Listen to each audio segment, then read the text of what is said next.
बातमी आहे धुळे जिल्ह्यात असलेल्या साक्री तालुक्यातील पिंपळनेर शहरातून। पिंपळनेर नगर परिषदेत कर्तृत्वाचा भव्य गौरव सोहळा पार पडला।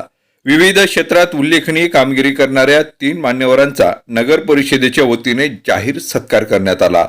ताहराबादचे भूमिपुत्र ईश्वर ज्ञानेश्वर नंदन यांची बृहन्मुंबई महानगरपालिकेत दुय्यम अभियंता पदावर निवड झाल्याबद्दल त्यांचा गौरव करण्यात आला। तसेच सकाळचे ज्येष्ठ पत्रकार भिलाजी जिरे यांना प्राप्त झालेल्या वसंतराव नाईक महाराष्ट्र कृषी पत्रकार पुरस्कार मिळाल्याबद्दल शाल, श्रीफळ आणि पुष्पगुच्छ देऊन सन्मानित करण्यात आले।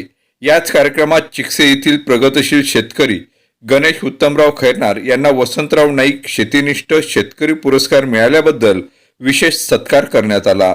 हा सन्मान सोहळा नगराध्यक्षा डॉक्टर सौ योगिता चौरे, उपनगराध्यक्ष योगेश नेरकर, मुख्याधिकारी दीपक पाटील यांच्या हस्ते पार पडला।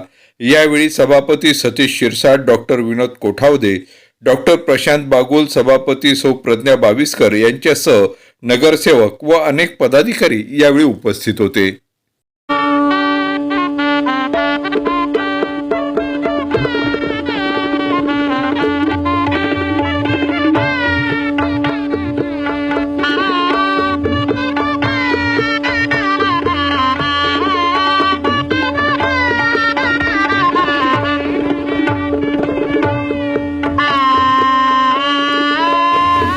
त्याबद्दल सर्वांचे आभारी आहे। माझे जे यश आहे तर याचे सर्वात जास्त जे मोटिवेशन आहे ते माझे आईवडील आणि कुटुंब, तर ते त्यांनाही मी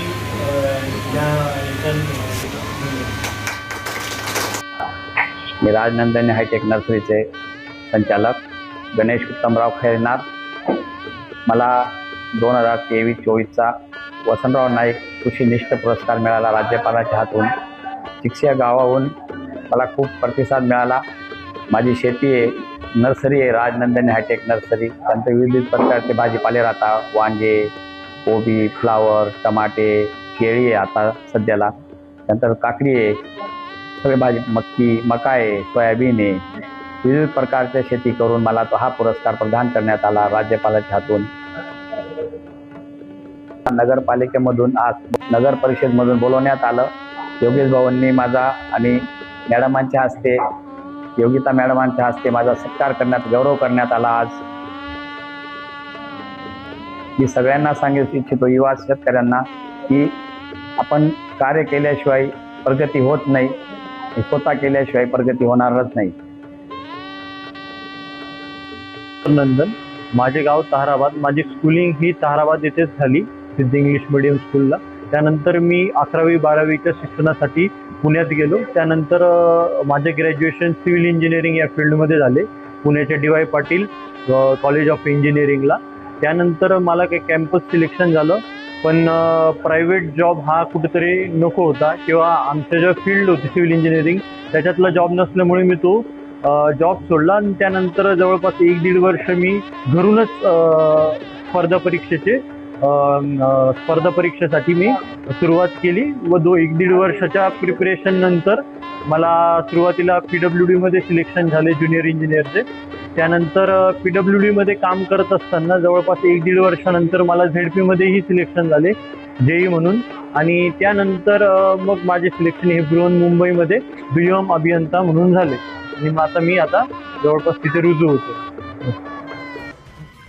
धुळे शहरातील वाचकांच्या 22 वर्षापासून पहिल्या पसंतीचे दैनिक शब्दगंगा, निर्भय वाचकांचे निर्भय दैनिक, दररोज हजारो वाचक जोडणे हाच आमचा संकल्प। केवळ व्हॉट्सॲपवरच नाही, तर दैनिक शब्दगंगाचा रंगीबिरंगी मुद्रित अंक दररोज सकाळच्या चहासोबत वाचकांच्या प्रत्यक्ष हातात असते, आणि व्हॉट्सॲप ग्रुपच्या माध्यमातून आपल्या वाचकांचा आकडा लाखांच्या। आपली बातमी आपल्या हातात। चॅनल शेअर करा, लाईक करा, Shabdganga news point channel subscribe करा। आपली बातमी आपल्या